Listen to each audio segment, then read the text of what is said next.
А сега да се вратиме на онаа тема со воведувањето на нови правила во борбата против коронавирусот. На пандемијата со коронавирусот никако не се надзира крајот, расте бројот на новозаразени, а според најавите не очекува и нов бран периодов кој што ни престои. Постојаното мутирање на COVID-19, како и лесната преносливост, ја влошуваат дополнително целата оваа состојба, секако за тоа придонесува и невакцинираноста, односно малата вакцинираност на населението во земја. Во таа насока вчера Комисијата за заразни болести донесе нови насоки, нови предлог мерки кои што ги достави до владата, со кои се предвидува работното место во јавната администрација и во здравството да биде условено, односно доаѓањето на работа да биде условено со сертификат за вакцинација, со потврда од негативен ПСР тест не постар од 72 часа или со потврда за прележан коронавирус. Секако ваквите најави предизвикаа низа реакции во јавноста. Дел излегоа со поддршка, еден дел излегоа со критики на ваквите одлуки. На оваа тема во продолжение секако разговараме со потпредседателката на Стопанската комора Анета Трајковска. Анета, добро утро. Добро утро до вас и до гледачите. Вчера излеговте со поддршка на донесените предлога мерки од страна на Комисијата за заразни болести и изнесовте и став дека неопходно е истите да се спроведат и во приватниот сектор. Со оглед дека кај нас вакцинацијата не е задолжителна. Сметате ли дека доколку се воведат ваквите мерки, истите ќе бидат прифатени и применети од страна на работниците? Гледате, ние секое излагање и секој став и секоја иницијатива ја темелиме на вистина врз сериозни анализи и дискусии помеѓу членството. Значи, во минатиот месец и половина сериозно се дискутираше со сите наши органи и тела за како да се зголеми процентот на вакцинација, како да можеме да обезбедиме континуитет во работењето на деловните процеси на компаниите. Голем дел од компаниите, грото, поголемите компании, па и средните компании веќе на сопствена сметка ги тестираат своите вработени со цел да се спречи ширењето помеѓу вработените и со цел да се обезбеди континуитет и непречено одвивање на нивните деловни процеси, затоа што сепак на крај мора да се излезе со соодветен деловен резултат, да се исплатат платите, да се направи извоз и така натаму. По однос на ова прашање се извинувам што ќе ве прекинам. Државниот инспекторат реагираше дека е противзаконски да се бара од вработените да се тестираат или да се принудуваат да се вакцинираат, бидејќи кај нас вакцинацијата не е задолжителна. Значи, ние не збориме за принудно вакцинирање. Ние зборуваме за задолжително тестирање. Значи, тоа не е противзаконски, доколку некој сака да си го заштити здравјето на останатиот дел од вработени. Значи, збориме за нешто што веќе во земјите од соседството, па и во земјите од Европска унија се третира како право за заштита при работа. Так. Значи, велиме задолжително тестирање, не велиме задолжително вакцинирање. Точно во голем број европски земји позната е ваквата пракса, таму се повикуваат на правото на работникот за заштита при работа, но може ли и кај нас да се примене тоа во оваа ситуација? Согласно анализите што се правени и со експерти и со членови кои што се во нашите органи и тела, нивната експертиза вели дека немаме спреченост.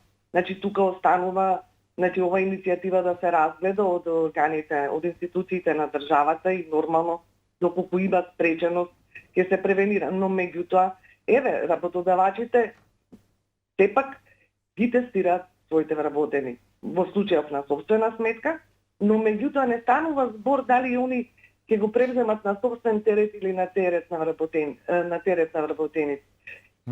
Податоците говорат дека и покрај тоа што се тестираат вработените, интересот за вакцинација не е зголемен.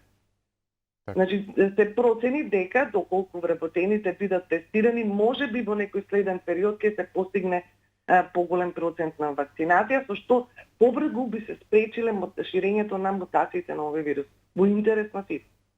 Добро. Прописите за заштита при работа се регулирани со Законот за работни односи и колективни договори. Какви мерки се предвидуваат согласно овој закон во случај да не се почитуваат мерките? Искуствата на другите држави, посебно за оние професии кои што се непосредно во контакт, како што на пример се вработените во здравството, не ги имам и во државно и во приватно, па дури вработените во гостителските објекти, вработените во транспорт, во јавниот транспорт, потоа во предвидуваат толку ригорозни мерки да доколку се одбие времено се суспендира до исполнување на еден од трите услови: прележан, вакциниран или тестиран.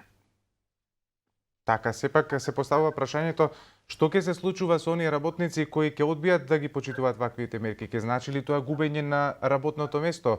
Тоа не им одговара ниту на газдите, ниту на економијата.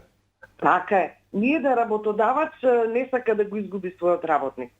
Верувам дека ќе се направат некакви компромисни решенија, затоа што се соочуваат и самите компании со дефицит на работна сила. Станува збор само за подигнување на колективната свест.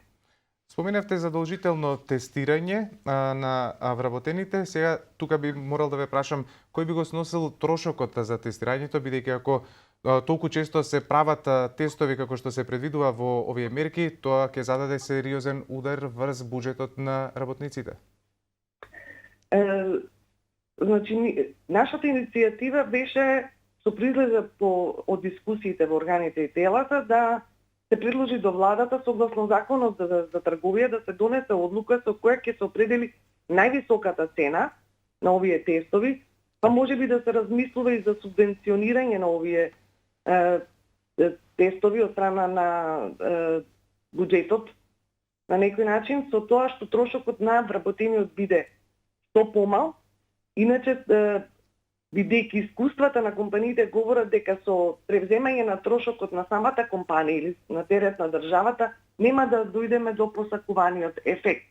Значи, идејата е да, заклучокот е да се превземе трошокот од страна на работникот, но меѓутоа да цените се регулираат и се сведат на некој минимум што не би значило големо оптоварување за работник. На колка временски период би требало да се прават овие тестови?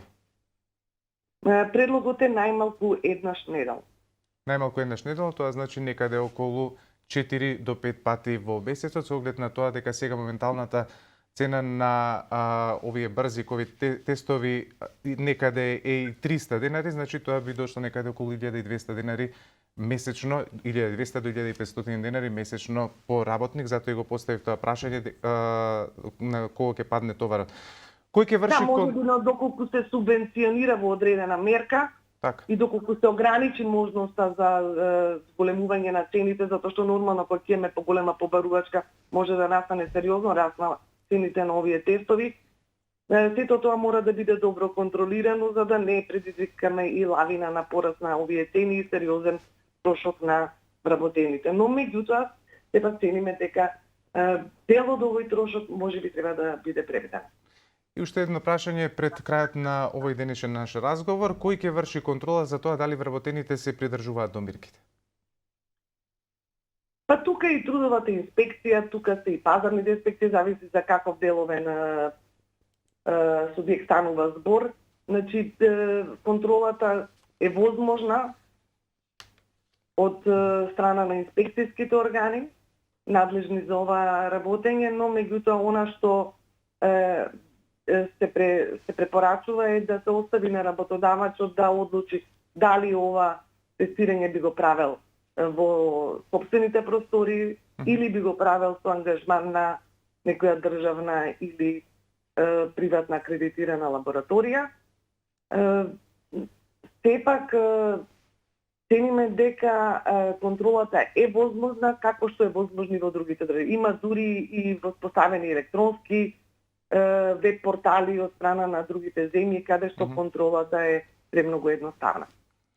Анета, кратко ни е времето. Јас ви благодарам за овој денешен разговор во утрински брифинг.